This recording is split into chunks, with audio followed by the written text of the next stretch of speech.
오늘은 교회 달력에 추수감사주일이라고 표기가 된 주일입니다.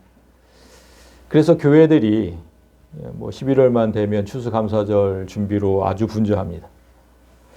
그런데 여러분이 느끼셨는지는 모르겠는데 이상한 점이 있죠. 분명히 셋째 주일로 추수감사절이 표기가 되어 있는데 요즘 교회들이 첫째 주에 지키든지 둘째 주에 지키는 그런 교회들이 정말 많이 늘어났습니다.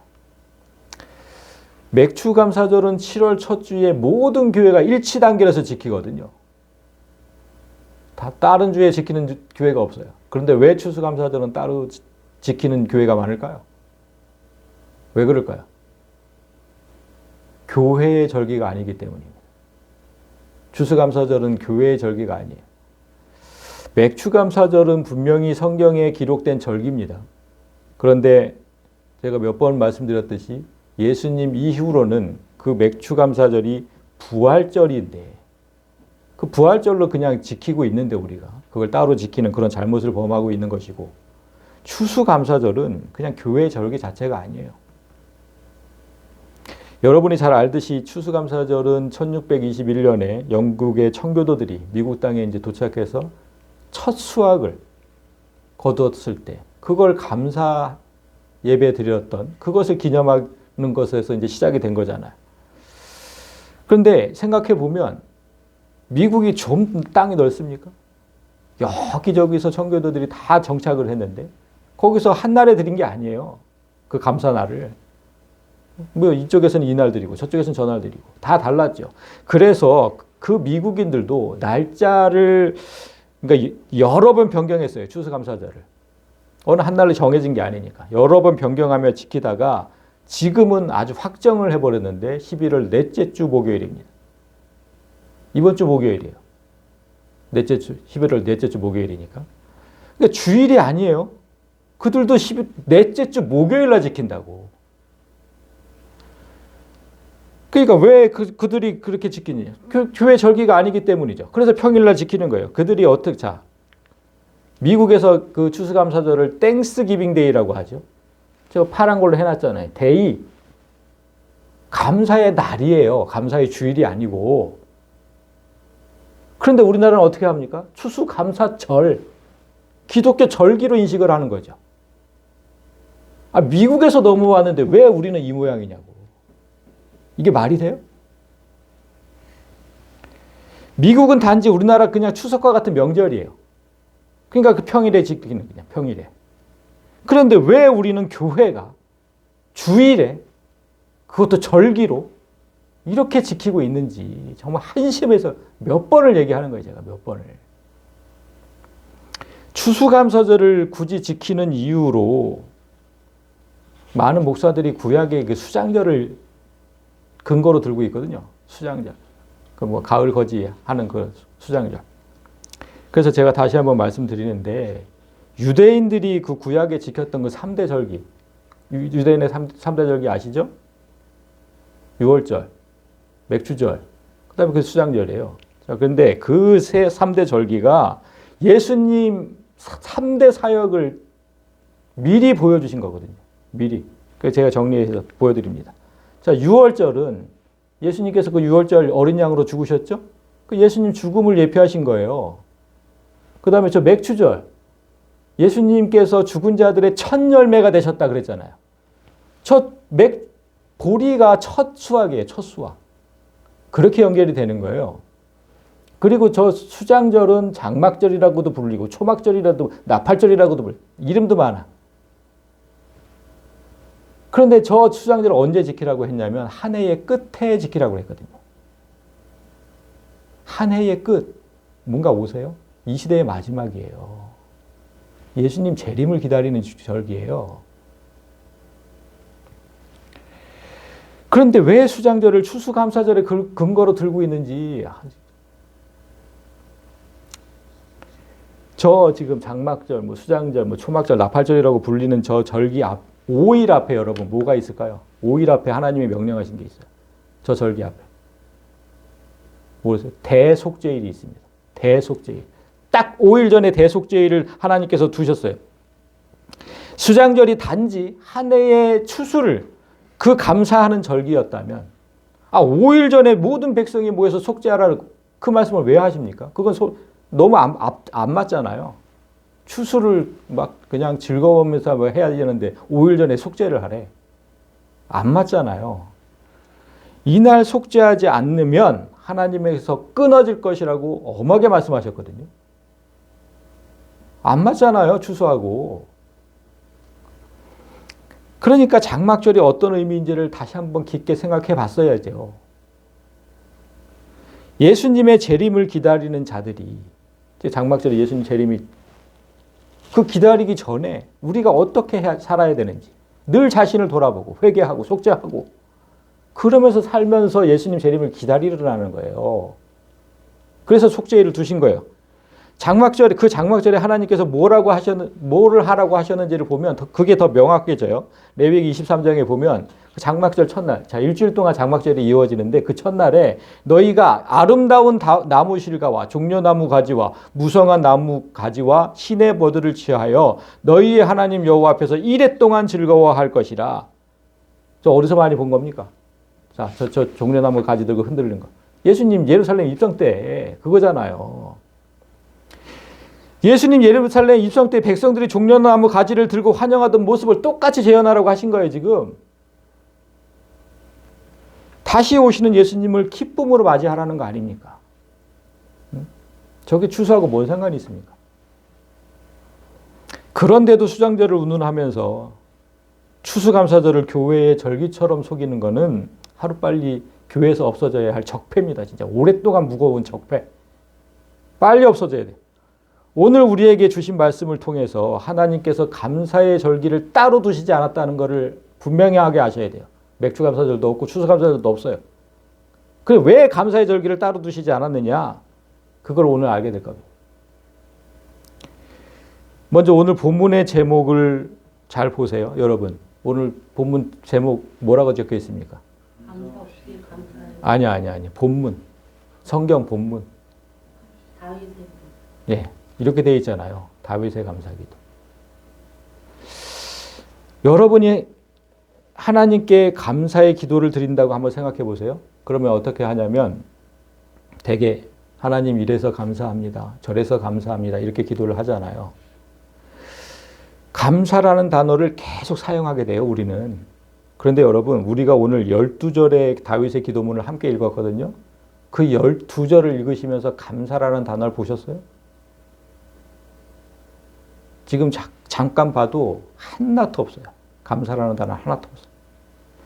놀랍게도 다윗의 감사기도 제목은 이건데 근데 감사라는 단어가 없어요. 그런데 우리는 이 글을 읽으면서 다윗이 감사기도를 드리고 있다는 사실에 이의를 제기하지 않아요. 아니 어쩌면 이제 찬찬히 살펴보게 되면 그가 드린 기도에 감사와 감격이 더 풍성하게 들어가 있음을 보게 돼요. 감사라는 단어 하나도 없는데도. 어떻게 이런 일이 가능할까? 감사라는 단어를 사용하지 않고도 어떻게 감사의 질을 높일 수 있는지 이제 다윗의 감사를 통해서 우리는 한 차원 수준 높은 감사를 보게 될 겁니다. 자, 첫 절부터 봅니다. 다윗 왕이 여호와 앞에 들어가 앉아서 이르되 여호와 하나님이여 나는 누구이오며 내 집은 무엇이기에 나에게 이에 이르게 하셨나이까. 그러니까 나와 내 집이 대체 무엇이기에 이렇게 큰 은혜를 베푸십니까? 이런 뜻이잖아요. 그러니까 다윗이 하나님께 뭔가 큰 은혜를 받은 것 같아요. 그러면 무슨 은혜를 받았길래 이렇게 감격하는지 본문 앞을 잠시 살펴보고 가야 됩니다. 그래서 우리 17장 1절을 이제 보시면 다윗이 그의 궁전에 거주할 때에 다윗이 선지자 나단에게 이르되 나는 백향목 궁에 거주하거늘 여호와의 언약궤는 휘장 아래에 있도다. 오늘 본문의 배경은 다윗이 왕위에 오른 지 얼마 되지 않았을 때예요. 그때예요. 근데 다윗이 왕위에 오른 뒤에 제일 먼저 한 일이 뭔지 아세요? 저 변방에 있던 하나님의 언약궤를 예루살렘으로 다시 들여온 일입니다. 그걸 제일 먼저 했어요. 그러니까 우리가 잘 알듯이 그 언약궤를 옮길 때마다 어떤 일이 있었습니까? 사람들이 죽어나갔어요. 이쪽으로 옮기면 이쪽에서 죽고 저쪽에서 옮기면 저쪽에서 죽고. 그래서 공포의 상자가 됐었어요. 언약궤가. 그런데 다윗이 그렇게 공포의 상자를 조마조마한 마음으로 정말 성공적으로 예루살렘에 들여왔을 때 너무 기쁜 거예요. 사람이 안 죽고 왔거든. 그래서 어린아이처럼 춤추며 기뻐했다. 이런 사실을 우리가 잘 알잖아요.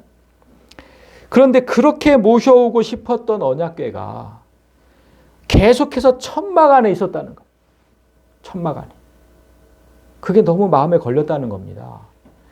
나는 최고급 자재를 사용한 저 백향목, 최고급 자재예요. 백향목으로 만든 그 궁에 살고 있으면서 하나님을 상징하는 언약궤는 저 천막 안에 두었다. 이게 계속 마음에 걸린 거예요. 그런데 중요한 건 다윗이 이런 생각을 언제 했느냐는 겁니다. 이 생각을 다윗이 언제 했을까?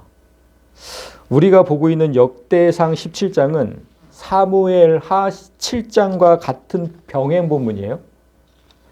여러분 저 성경 공부 시간에 배웠는데 기억나시는지 모르겠어요. 사무엘 상하는 역대상에 똑같이 기록되어 있고 열왕기 상하는 역대하에 똑같이 기록되어 있어요. 다시 한번 기억하시고, 그래서 오늘 본문과 병행 본문이 사무엘하 7장에 기록되어 있는데 다윗이 이 생각을 언제 했는지, 이 생각을 언제 했는지 보여줍니다. 자, 잠깐 볼까요? 여호와께서 주위의 모든 원수를 무찌르사 왕으로 궁에 평안히 살게 하신 때에 왕이 선지자 나단에게 이르되 나는 백향목 궁에 살거든 하나님에게는 휘장 안에 있다. 자, 하나님께서 수많은 전쟁에서 이기게 하셔서 다윗이 왕위에 오른 거예요. 그래서 다윗이 왕위에 오르기 전에는 얼마나 많은 적에게 쫓겨다녔습니까? 특히 사울에게 쫓겨다니면서. 그런데 이제는 그 많던 적들이 다 없어지고 궁에서 평안히 살게 되었는데 그때 이 생각을 했다는 거예요. 그때. 여러분, 우리는 되게 어렵고 힘들 때 하나님을 막 자꾸 붙들다가도 편안해지면 그 하나님을 또 놓치지. 또 신앙생활 소홀히 하게 되잖아요. 편하면.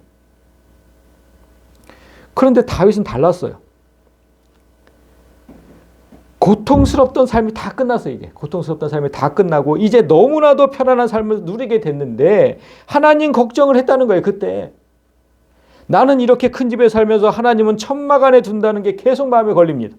하나님께서 우리 교회를 이 마을로 옮기시고 새로운 터전을 주셨을 때 저와 제 아내가 똑같은 걱정을 했어요.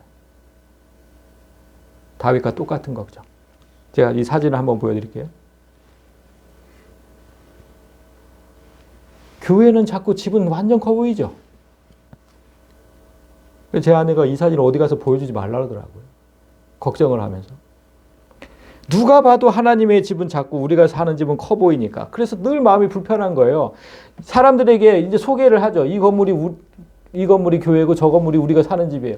얘기할 때마다 부끄럽고 하나님께 죄송스러운 마음이 들고 우리도 똑같이 그랬다니까. 다윗과 똑같이. 그렇게 불편한 마음을 다윗이 나단 선지자에게 토로를 해요. 지금 이거 나단에게 이르되 불편한 마음을.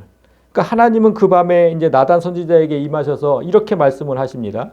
가서 내 종 다윗에게 말하기를 여호와의 말씀이 너는 내가 거할 집을 건축할 생각을 하지 마라.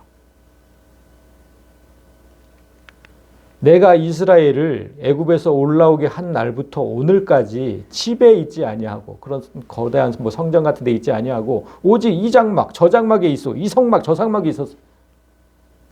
근데 이스라엘 어느 사사에게 내가 말하기를 너희가 어찌하여 내 백향목집을 건축하지 아니하였느냐고 말한 적이 있었느냐. 그런 적이 없었지 않느냐. 출애굽한 날부터 지금까지 내내 천막 안에 살고 있었는데 나는 내가 있을 집을 지으라고 말한 적이 없다. 그러니까 너도 내 집을 지을 생각을 하지 마라. 말씀은 이렇게 하셨어요. 말씀은 이렇게 하셨는데 여러분 생각해 보세요. 다윗이 왕위에 오른 뒤에 제일 먼저 한 일이 말씀을 곁에 두는 일이었어요. 그죠? 그리고 두 번째로 생각한 일이 좀 하나님의 집을 좀 멋지게 세우자. 이거였잖아요. 그러니까 하나님이 다윗을 볼 때 얼마나 그 마음이 이뻤겠습니까? 말씀과 성전, 그걸 최우선 순위로 놨다는 거 아닙니까? 되게 이뻐하신 거예요. 그래서 너는 내 집을 짓지 말라고는 하셨지만 지금부터는 이제 그 다윗에게 복을 주시는 거예요. 그게 7절부터죠. 내가 너를 목장 곧 양떼를 따라다니던 데에서 데려다가 내 백성 이스라엘의 주권자로 삼고, 다윗은 양을 돌보던 목동이었잖아요. 양떼를 따라다니던 데에서 목동이었어요. 그런데 지금은 이스라엘 주권자, 이스라엘의 왕이 됐어요. 지금은. 그러니까 네가 어디로 가든지 내가 너와 함께 있어. 네 모든 대적을 네 앞에서 멸하였은즉. 그래서 네가 왕이 됐으니까 지금부터는 세상에서 존귀한 자들의 이름 같은 이름을 내게 만들어 주리라. 그러니까 지금 여기까지 온 것도, 왕으로 삼아 주신 것도 너무나 큰 은혜인데 이제 더 큰 복을 주시겠다는 겁니다. 그 복이 무엇인지 구체적으로 말씀을 하세요. 내가 또 내 백성 이스라엘을 위하여 한 곳을 정하여 그들을 심고 그들이 그곳에 거주하면서 다시는 옮겨가지 아니하게 하며 악한 사람들이 전과 같이 그들을 해치지 못하게 하여. 40년 동안, 무려 40년 동안 광야를 떠돌았는데 이제 그런 생활을 다시는 없을 거라며 한 곳을 정해서 그들을 거기다 아주 심어버리겠다. 다시는 옮겨 다니지 않게 하겠다. 영원히 이 땅에서 살게 하겠다. 그리고 이스라엘을 업신여겨서 공격하던 수많은 적들로부터도 보호해 주겠다. 이런 약속이 더해집니다. 여러분, 지금 다윗 한 사람으로 인해서 모든 백성이 복을 누리게 된 이 장면을 기억하셔야 돼요. 나 한 사람이 하나님 앞에 어떤 마음으로 서 있느냐에 따라서 내 가정이, 내 교회가, 내 직장이 하나님 복 안에 있게 되는 거예요. 나 한 사람이.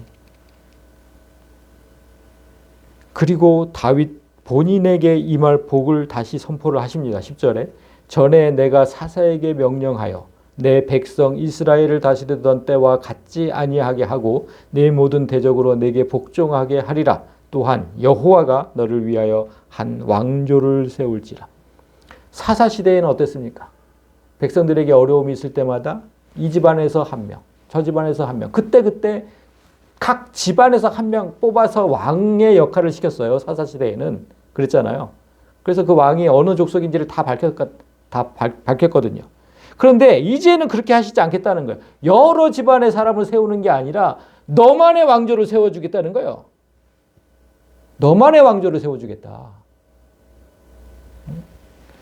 그래서 네 생명의 연한이 차서 네가 조상들에게로 돌아가면 내가 네 뒤에 네 씨, 곧 네 아들 중 하나를 세우고 그 나라를 견고하게 하겠다. 다윗이 죽은 후에도 다윗의 후손들이, 다른 집안이 아니에요. 다윗의 후손들이 계속해서 이 나라의 왕이 될 것이다. 네 아들 중 하나. 그리고 그들에게, 다윗의 후손에게도 또 약속을 하십니다. 어떤 약속인지. 그는 나를 위하여, 그 다윗의 후손, 그는 나를 위하여 집을 건축할 것이요 나는 그의 왕위를 영원히 견고하게 하리라. 자, 이 말씀대로 다윗의 아들 솔로몬이 성전을 건축하잖아요. 이 말씀대로. 솔로몬이 성전을 지은 후에는 하나님께서 그 왕조를 영원히 지키시겠다. 이렇게 약속하신 거예요. 그리고 그 다음 약속하신 것이 가장 크고 놀라운 약속입니다. 잘 보세요. 그 다음에 이제 나는 그의 아버지가 되고 그는 나의 아들이 되리니 나의 인자를 그에게서 빼앗지 아니하기를 내가 네 전에 있던 자에게서 빼앗은과 같이 하지 아니할 것이며. 이제까지 이스라엘은 하나님의 백성이라고 불렸어요. 하나님의 백성. 그리고 뭐 사사들을 비롯해서 사울과 다윗은 하나님의 종이라고 불렸거든요.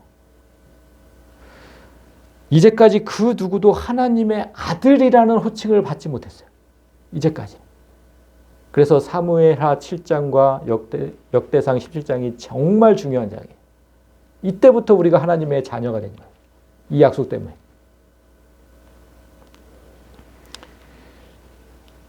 이제부터는 다윗의 자손에게 아들이라는 호칭을 주겠다.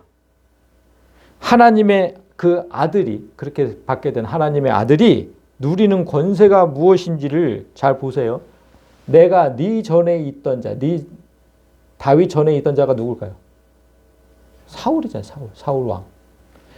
자, 하나님은 사울에게서 왕위를 빼앗아 다윗에게 주셨어요. 그죠? 다른 집안이에요. 그런데 이제 다윗의 자손들로부터는 왕위를 빼앗아서 다른 혈통의 사람에게 주는 일은 없을 거라고 약속하신 겁니다. 이 부분을 병행 본문인 사무엘하 7장으로 다시 한번 보면 이렇습니다. 나는 그에게 아버지가 되고 그는 내게 아들이 되리니 그가 만일 죄를 범하면 내가 사람의 매와 인생의 채찍으로 징계하려니와 내가 네 앞에서 물러나게 한 사울에게서 내 은총을 빼앗은 것처럼 그에게서 빼앗지는 아니하리라. 그러니까 말을 안 들으면 비록 때리고 징계를 하면 했지. 다른 이에게 왕위를 주지는 않겠다. 사울에게서 빼앗은 것처럼. 그렇게는 하지 않겠다. 진짜 너무 큰 약속을 하신 거예요. 진짜 아들로 삼겠다는 거예요, 이거는. 여러분 생각해 보세요. 종은, 내 집에서 일하는 종은 마음에 들지 않으면 바꿀 수 있죠. 그렇잖아요. 종은 바꿀 수 있잖아요. 그런데 아들은 아니에요. 아들이 마음에 들지 않는다고, 쟤로 내 아들 대체할게. 이럴 수 있어요? 그런 사람이 어디 있어요? 없어요. 그런 거는. 다윗은 이 약속을 지금 받은 거예요. 정말 생각하지도 못한 너무나 큰 복을 약속받은 거예요. 그러니까 어찌할 바를 모르겠어요. 나는 이렇게까지 지금 큰 복을 주실 거라는 생각도 못 했는데. 어찌할 바를 몰라요. 그래서 곧장 무릎을 꿇고 기도하는 장면이 오늘 본문의 시작인 거예요. 이거. 여호와 앞에 들어가서 앉아서 무릎 꿇고 앉아서 나는 누구이며 내 집은 무엇이기에. 그러니까 나에게 이렇게 사람이 어떻게 하나님의 아들이 됩니까? 사람이. 이거 말도 안 되는 거예요. 대체 나와 내 집이 무엇이기에 이렇게 놀라운 은혜를 베푸십니까? 이 말이거든요. 다윗은 지금 말도 나오지 않아요. 말도 나오지. 그 얘기를 듣고 말도 나오지 않을 만큼 너무나 놀랍고 감격스러운 거예요. 그런 상태로 기도를 이어갑니다. 하나님이여 주께서 이것을 오히려 작게 여기시고 또 종의 집에 대하여 먼 장래까지 말씀하셨사오니 여호와 하나님이여 나를 존귀한 자들같이 여기셨나이다. 한낱 목동이었던 나를 세워서 이스라엘의 왕으로 세우신 그 은혜도 차고 넘치는데 그것을 오히려 작게 여기셨어요. 그건 아무것도 아니야. 이제 더 큰 은혜를 줄게. 감히 생각지도 못하는 놀라운 복, 하나님의 아들이 되는 복을, 그 복을 주셨다는 거예요. 도대체 이걸 어떤 말로 감사해야 되는 겁니까? 이걸. 다윗의 감사 기도에 왜 감사라는 단어가 없는지 이 시간 확실하게 느끼셔야 돼요. 하나님께서 주신 복이 고작 감사라는 단어로 표현하기에는 너무나 큰 거예요. 제가 이걸 예를 들어서 한번 얘기해 볼게요. 지난주에 한국 그 프로야구 한국 시리즈가 열려서 이제 우승팀이 나왔었어요. LG 트윈스가 우승을 했는데 그냥 신문마다 방송마다 막 그냥 온 나라가 떠들썩했어요. 야구에서 우승한 것이 뭐 그렇게 나라가 들썩일 만한 일이냐 이렇게 생각하실 수 있지만 실상을 아시면 좀 이제 이해를 하실 거예요. 왜냐하면 프로야구는 우리나라에서 제일 인기가 많은 스포츠예요. 제일 인기가 많아요, 우리나라에서. 그런데 그 제일 인기가 많은 스포츠 중에서 가장 인기가 많은 구단이 LG 트윈스예요. 그런데 그 구단이 무려 29년 동안이나 우승을 못했어요. 강산이 3번 변할 동안. 그 긴 세월을 우승을 못했어요. 그런데 그 구단 그렇게 우승을 하고 나서 전국의 수많은 팬이 29년이나 그들의 우승을 기다렸잖아요. 아무튼 팬이 제일 많으니까 29년이나 그들의 우승을 기다렸어요. 마침내 그들이 우승했을 때 팬들이 흘린 눈물과 감격을 그 언론들이 연일 크게 보도를 했어요. 제가 이 얘기를 하는 이유는 LG가 우승했을 때 구단에서 팬들에게 감사의 인사를 전했는데 그때 구단의 한 관계자가 나와서 눈물을 흘리면서 이렇게 인사를 하는 걸 봤어요. LG 트윈스 팬 여러분, 어떻게 29년을 기다리셨습니까? 어떻게 그 긴 시간을 우리를 버리지 않으시고 우리의 팬으로 있어 주셨습니까? 이렇게 인사를 하는 걸 봤어요. 감사라는 단어가 없었어요. 그 인사에도. 그런데 그 말을 들은 팬들이 너나 없이 다 울었어. 다 울었어. 왜 울었겠습니까? 감사라는 단어가 없어도 구단이 우리 마음을 너무나 잘 알아주고, 그리고 감사해야 한다는 사실을 알았기 때문에. 감사라는 단어가 없는데 우리한테 감사하고 있구나. 그러니까 이렇게 감사라는 단어가 없어도 사람 마음에 큰 울림을 줄 수가 있고 진정성을 전할 수 있어요. 어떻게 그렇게 하실 수가 있었습니까? 이 한마디로. 지금 다윗이 똑같은 표현을 하는 거예요. 하나님 어떻게 이렇게까지 하실 수 있습니까? 제가 무엇이길래, 우리 집안이 무엇이길래 이렇게까지 하십니까? 다윗의 이 기도문을 읽으면서 다윗의 눈물을 보지 못했다면 그건 성경을 제대로 읽은 게 아니에요. 다윗의 눈물을 보셨어야 돼요. 이 기도문에서. 너무나 말도 안 되는 큰 선물을 받았을 때 뭐라 달리 할 말이 없어요, 진짜. 아니 왜? 대체 왜? 하나님 왜요? 대체 왜요? 이 말밖에 안 나온다니까. 주께서 주의 종에게 베푸신 영예에 대하여, 그 크신 영예에 대하여 이 다윗이 다시 주께 무슨 말을 하오리까? 대체 왜? 왜 제게? 이거밖에 안 나오는 거예요. 그러나 제가 한마디 말을 못한다고 해도 주는 제 마음을 아십니다. 이 뜻이에요.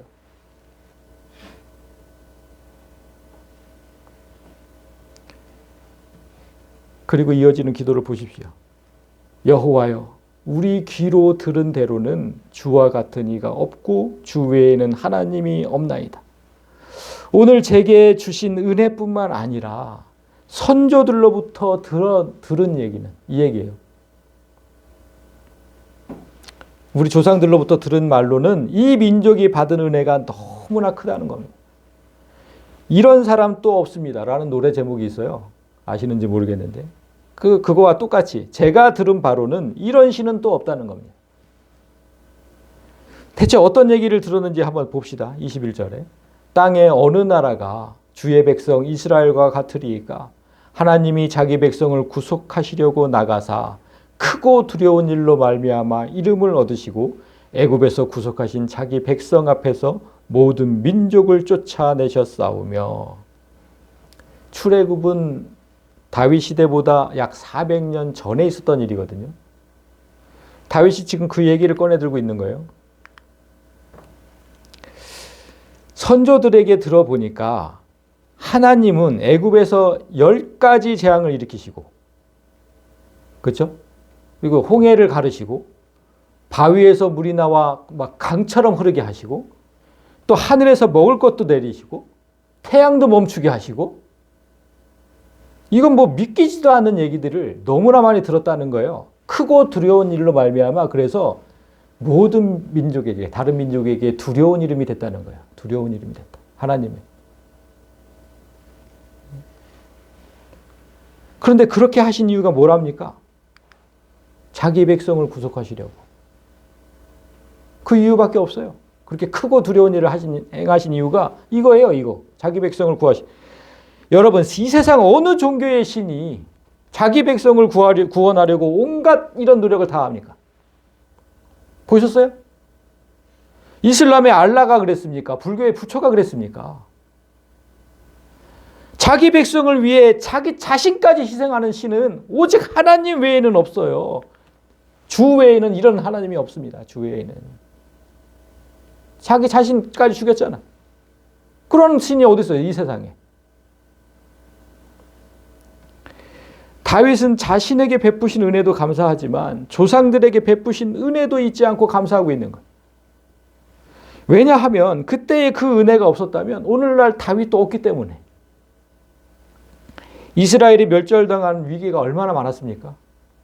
수도 없이 많았어요. 그런데 하나님께서 끝까지 참고 지키시고 보호하지 않으셨다면 오늘날 다윗의 존재는 없는 거예요. 생기지도 않았겠죠. 그래서 감사하다는 거예요. 그래서 감사. 다윗이 지나간 역사를 감사하듯이 우리도 지나간 일을 한번 되새겨보고 감사해야 돼요. 제가 그래서 한번 해봤어요. 말씀을 준비하면서. 지나간 세월을. 참 어려운 일이 많았죠. 이스라엘 백성처럼. 우리 집도. 제 동생이 불치병에 걸려서 죽게 됐었어요. 그런데 그 일로 인해서 온 집안이 하나님을 알게 됐어요. 하나님을 붙들게 됐어요. 만약에 그렇지 않았다면, 그런 일이 없었다면 오늘날 저는 없었겠죠. 여기서 이 말씀을 전하는 일은. 또 청년 시절에 잘 다니던 직장을 그만두고 사업을 한답시고 그 사업에 무역업에 뛰어들었어요. 그래서 그 사업이 쫄딱 망해서 제주도로 도망쳤는데 그런 일이 없었다면 저는 제 아내를 만나지도 못했을 것이고 신학교에 가는 일도 없었을 겁니다. 그렇다면 여기서 말씀을 전하고 있는 저는 없었을 거예요. 돌아보면 제 삶 중에 가장 고통스러웠던 순간들이에요. 그때가. 쫓겨다녔으니까 다윗처럼. 그런데 그 고통스러웠던 그 모든 시간이 은혜였고 그 시간들이 나를 만들었다는 겁니다. 고린도전서 15장에 이런 말씀이 있잖아요. 내가 지금의 나 된 것은 하나님의 은혜로 된 것이니 내게 주신 그의 은혜가 헛되지 않다. 여러분이 살아온 삶의 모든 과정, 그게 비록 고통스러웠던 그런 삶이라고 할지라도 오늘날의 여러분을 만들기 위한 하나님의 은혜였음을 깨닫고 감사하실 줄 알아야 된다는 거예요. 그래서 다음 절을 보시면 주께서 주의 백성 이스라엘을 영원히 주의 백성으로 삼으셨사오니 여호와여 주께서 그들의 하나님이 되셨나이다. 우리가 감사해야 할 첫 번째 이유는 바로 이것이어야 해요. 나를 하나님 백성으로 삼아주신 것, 그리고 하나님께서 내 하나님이 되신 것. 오늘 집사님이 이 기도를 해주셔서 제가 너무 감사했어요. 이게 첫 번째 감사 조건이어야 돼. 추수가 잘 되어서 돈을 잘 벌게 해주셔서 이번 주에 수능이 있었는데 내 자식이 수능을 잘 보게 해주셔서 우리 식구 다 건강하게 해주셔서 이런 감사는 분명히 해야 하는 감사지만 수준 낮은 감사입니다. 왜냐하면 금방 없어질 감사하기 때문에 그래요. 금방 없어질 감사. 무슨 뜻이냐면 여러분이 오늘 죽을지 내일 죽을지 어떻게 합니까? 당장 내일 죽을 수도 있잖아요. 우리가 어떻게 알아요 그거를. 이 세상에서 잘 먹고 잘 사는 것에 감사하는 건 언제든지 사라질 것에 감사하는 거예요. 그거는.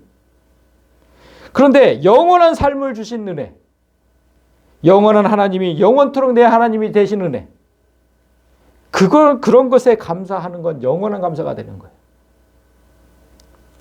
그러니까 감사의 차원을 좀 높이라는 거예요. 이제 다윗이 감사의 차원을 어떻게 더 높이는지 잘 보십시오. 자, 23절 보기 전에 25절부터 봅니다. 나의 하나님이여 주께서 종을 위하여 왕조를 세우실 것을 이미 듣게 하셨으므로 주의 종이 주 앞에서 이 기도로 간구할 마음이 생겼나이다.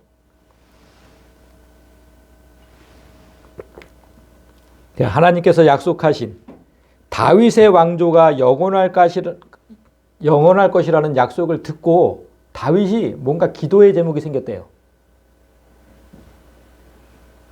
이 기도로 간구할 마음이 생겼어요. 기도 제목이 생겼대요. 특별히 간구할 것이 생겼다는 거예요. 무엇인지 한번 봅니다. 그게 이제 23절이에요. 여호와여 이제 주의 종과 그의 집에 대하여 말씀하신 것을 영원히 견고하게 하시며 말씀대로 행하사. 여러분 지금부터는 감사 기도에 반드시 있어야 할 두 번째 요소가 등장합니다. 감사 기도, 감사가 들어가야죠. 여러분 감사합니다. 그리고 감사한 후에는 어떤 기도를 하세요? 하나님 이래저래서 감사합니다. 이렇게 해주셔서 저렇게 해주셔서 감사합니다. 그리고 그냥 기도를 마쳐요? 여러분 한번 생각해 보세요. 그 뭐가 나올 것 같아요? 그 다음에는? 예? 결단. 그렇죠. 결단. 내가 이렇게 하나님 이제 이렇게 살겠습니다라는 그런 결단. 그 보답이 나와야 돼. 보답이. 이런 은혜를 주셨으니까 이제 저도 하나님을 위해서 이렇게 살겠습니다라는 보답의 기도, 결단의 기도가 나오는 게 상식이에요. 다 그래요, 다. 그러니까 옆집에서 떡을 갖고 오면 우리 원래 그러잖아요. 빈 그릇을 안 보내잖아요. 뭔가 거기에 담아서 보내잖아요. 하물며 하나님께서 정말 큰 은혜를 주셨는데 어떻게 빈손으로 기도를 마칩니까? 무언가를 드려야죠. 뭔가를. 그런데 지금 다윗이 지금 그렇게 지금 보답을 하고 있는 건데 가만히 보니까 보답이 아닌 것 같아요. 이게 무슨 보답이에요? 주의 종과 그의 집에 대해 말씀하신 것을 영원히 경고하게 하시고 그게 뭐 흔들리시면 안 돼요, 하나님. 네? 경고하게 하시고 그 말씀대로 꼭 행해 주셔야 돼요. 이게 보답이에요? 이게 보답 아니잖아요. 다음 절도 보세요. 사람에게 영원히 주의 이름을 높여 이르기를 만군의 여호와는 이스라엘 하나님 곧 이스라엘에게 하나님이시라 하게 하시며 주의 종 다윗의 왕조가 주 앞에서 경고히 서게 하옵소서. 여호와 하나님은 우리만의 하나님을, 만군의 여호와는 이스라엘 하나님 곧 이스라엘에게만 하나님. 그러니까 모든 민족에게 하나님은 우리만의 하나님이심을 만민이 알게 하시고 다윗의 왕조가 굳건하게 설 수 있도록 그렇게 해달라는 거잖아요. 이거는 더 뭔가를 원하는 거잖아요. 이건 보답의 기도가 아니잖아요, 지금. 그렇잖아요. 그런데 여러분, 다윗의 기도가 놀라웠던 것은 감사 기도에 감사라는 단어를 사용하지 않고도 놀라운 감격과 감사를 표현했듯이 보답의 기도에서도 어찌어찌 보답하겠다는 말 없이 보답의 기도를 하고 있는 거예요. 이게 보답의 기도예요. 이제부터 보여드릴 거예요. 이게 어떻게 보답인지 다음 장에서 보면 알 수 있습니다. 18장 여러분 18장의 제목을 한번 읽어주세요. 뭐라고 되어 있습니까? 네, 다윗의 승전 기록 이렇게 되어 있습니다. 하나님께서 약속하신 대로 또 다윗이 기도한 대로 원한 대로 모든 싸움에서 이기게 하시고 다윗의 왕조를 든든히 세우는 그런 기록이 18장에 기록되어 있어요. 자, 6절 볼까요? 다윗이 다메섹 아람의 수비대를 두매 아람 사람이 다윗의 종이 되어 조공을 바치니라. 다윗이 어디로 가든지 여호와께서 이기게 하시니라. 자, 그리고 13절에 똑같은 구절이 다윗이 에돔의 수비대를 두매 에돔 사람이 다 다윗의 종이 되니라. 다윗이 어디로 가든지 여호와께서 이기게 하셨더라. 적들의 땅을 점령하고 거기에 뭘 두냐면 우리 군대를 둬야 되잖아. 그 수비대를 뒀다는 거예요. 수비대를 두고. 그러니까 다윗이 어디로 가든지 여호와께서 이기게 하셨다. 그 하나님께서 약속을 지키신 거예요. 그러면 이제 다윗이 보답할 차례잖아요. 다윗이 어떻게 보답하는지 7절을 봅시다. 다윗이 하다데셀의 신하들이 가진 금 방패를 빼앗아 예루살렘으로 가져오고 또 하다데셀의 성읍 디브핫과 군에서 심히 많은 놋을 빼앗았더니 솔로몬이 그곳으로 놋대와 기둥과 놋그릇을 만들었더라. 다윗이 적들에게 빼앗은 금과 청동으로 솔로몬이 성전에 쓰이는 기구들을 만들었다는 거예요. 성전에 쓰이는 기구예요, 저거. 그러니까 다윗이 모두 하나님께 드린 거죠. 성경은 다윗이 보답했다는 사실을 한 번 더 기록을 해요. 10절.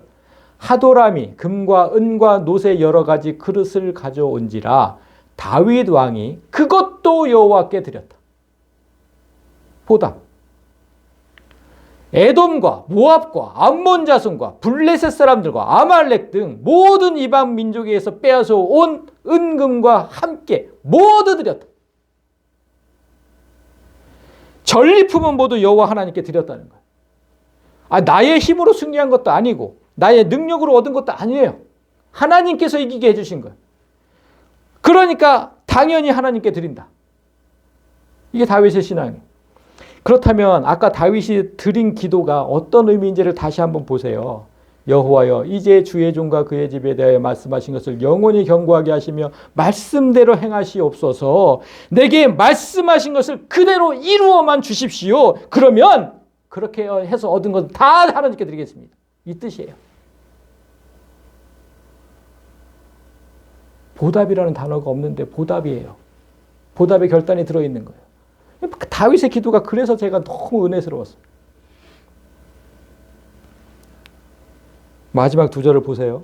여호와여 오직 주는 하나님이시라. 주께서 이 좋은 것으로 주의 종에게 허락하시고 이제 주께서 종의 왕조에 복을 주사 주 앞에 영원히 두시기를 기뻐하시나이다. 여호와여 주께서 복을 주셨사오니 이 복을 영원히 누리리이다 하니라. 하나님께서 복을 주시고 이 복을 빼앗지 않겠다고 하셨으니까 나는 당연히 이 복을 영원토록 누릴 것입니다. 라는 신앙 고백이에요.